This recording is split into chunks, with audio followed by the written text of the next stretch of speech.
Shalom Bapak Ibu Saudara-saudara, hari ini Selasa 12 Mei 2020.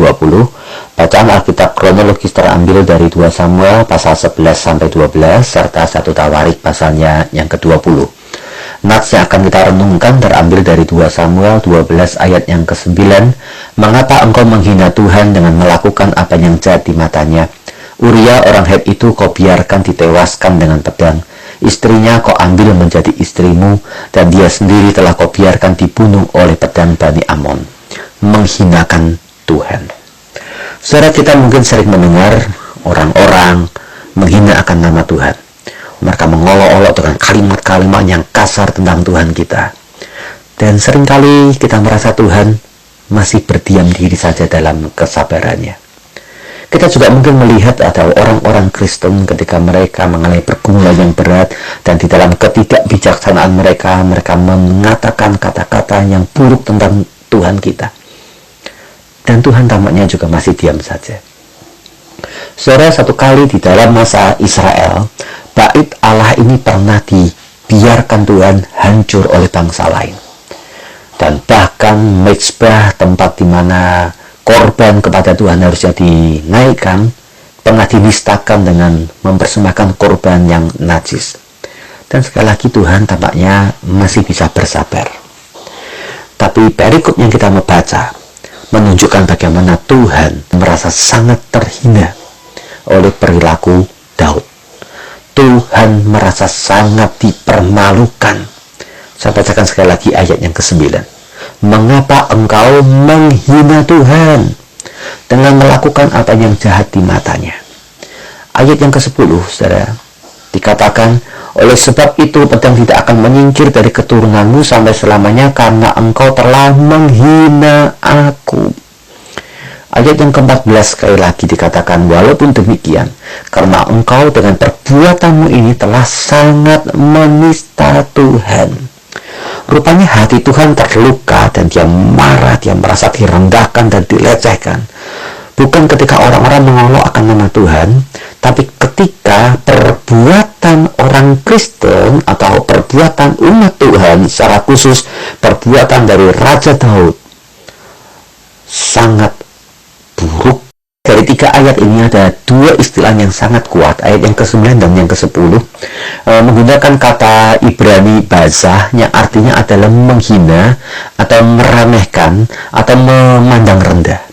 Jadi ketika Daud melakukan tindakan mengambil wanita yang adalah istri orang lain, lalu kemudian merekayasa supaya suaminya ini kemudian mati, maka perbuatan yang sangat buruk ini membuat nama Tuhan menjadi dihinakan, membuat kemuliaan Tuhan atau gengsi Tuhan atau martabat Tuhan menjadi direndahkan. Tuhan sangat terluka hatinya. Mengapa seorang seperti Daud melakukan tindakan yang demikian terkutuk?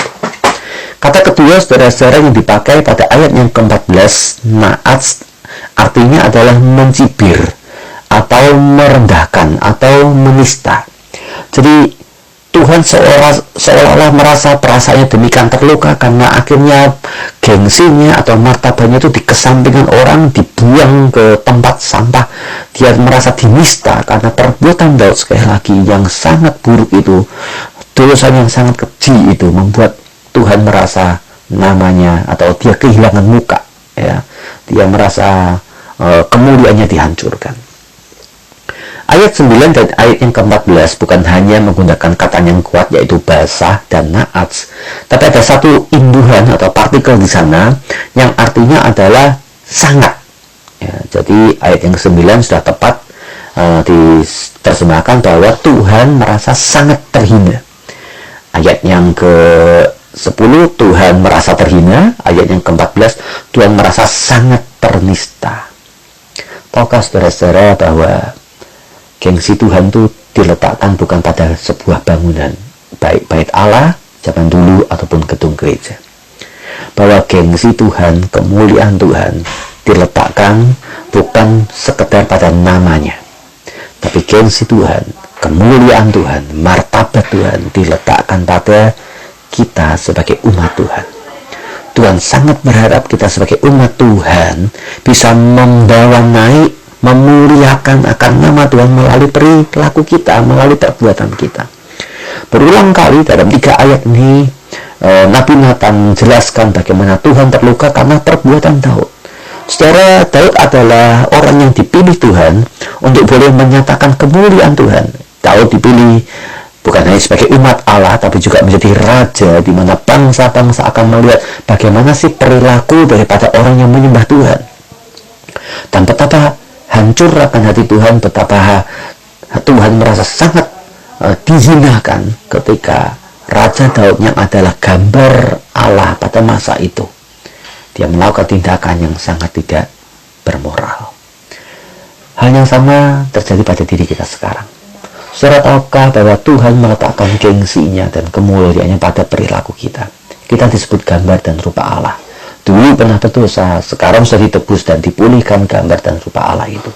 Tuhan ingin melalui perilaku kita, maka gambar dan rupa Allah itu semakin menjadi mulia, dipandang dengan respek oleh orang-orang dunia ini. Kalau perilaku kita baik, kalau perilaku kita buruk, maka Tuhan juga merasa sangat malu karena apa yang kita perlakukan sebenarnya membawa akan nama Tuhan. Saudara, sebagai umat perjanjian baru, kita disebut sebagai orang Kristen.